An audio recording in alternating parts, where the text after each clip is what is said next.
Greetings and salutations. This is the voice of Loquacious of Heard, here with a blind reaction to RWBY, Season 3, Episode 6, titled Fall. Last time we had more tournament action from our favorite automaton Penny, followed by watching Yang and Vice face off against Flint, Cole, and Neon Cat in a rather absurdist duel. The follow-up, though, with Cinder arranging something nefarious involving Penny, and Ozpin apparently singling out Pyrrha as ready, points to something a bit more story-driven than cool fight scenes, some puns, and character introductions for this episode, but there's only one way for me to find out for sure. So now, without further ado, ladies, gentlemen, and those who have yet to make up their minds, let us see what RWBY, Season 3, Episode 6, has in store for me, as we continue our story, Once Upon a Time. And here we have the intro. I like the softening that they've done with the trees in this one.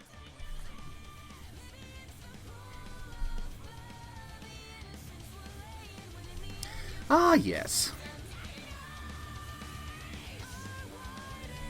We haven't seen a lot of the Grimm this season. I wonder if that's going to change soon, based on this particular intro.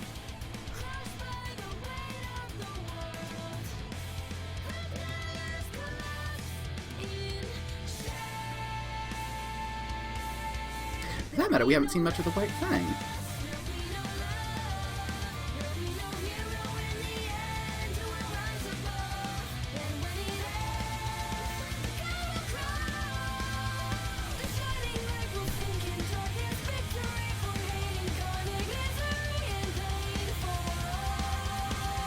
Ah yes, ears, heels within heels.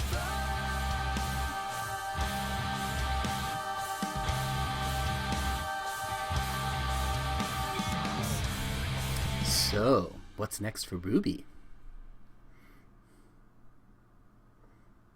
Well, it comes as no surprise that they've chosen you to move on to the final round of the tournament.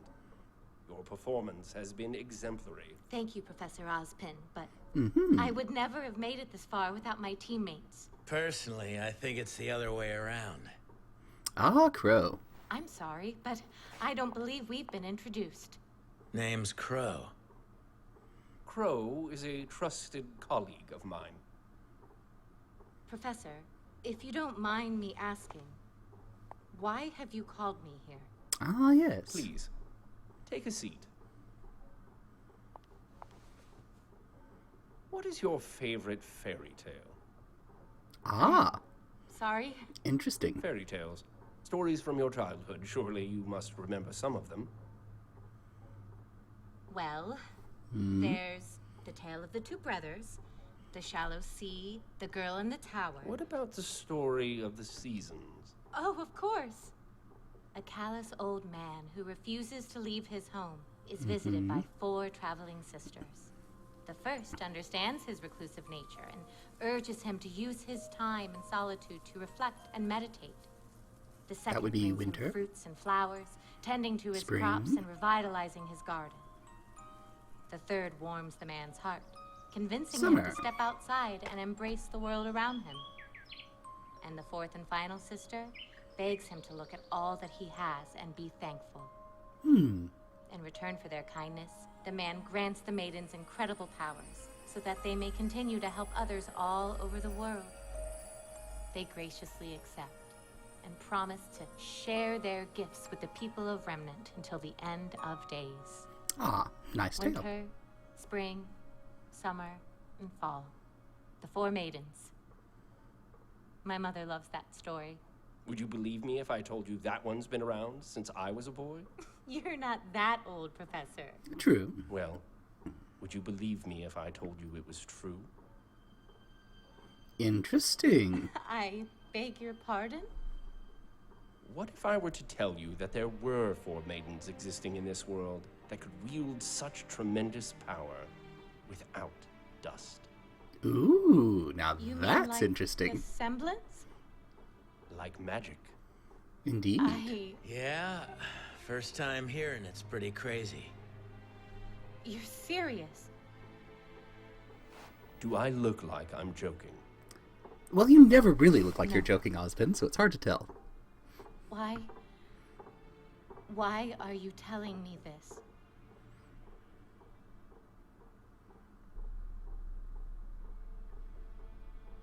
We are telling you, Pyrrha Nikos, because we believe that you are next in line to receive the Fall Maiden's powers. Interesting. We? Sorry we're late. Wait. What is this? Who are you? You know who we are. We're still the same teachers and headmasters you met when you arrived at Beacon. Yes. Except we've got a little part-time job. We are the protectors of this world. And we need your help. Interesting.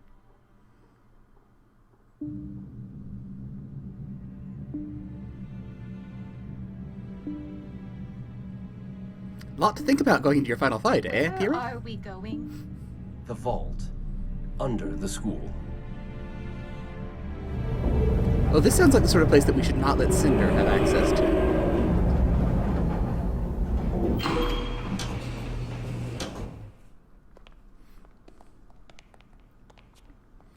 Well, I must say I'm pleased by the story progression in this episode so far. Very pleased.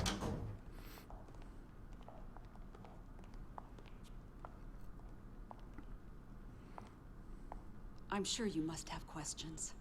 Maybe one or two. Like what? Still don't understand. And who? Why? You said I was How? next in line to receive the Maiden's power. What do you mean by that? The Maidens have existed for thousands of years.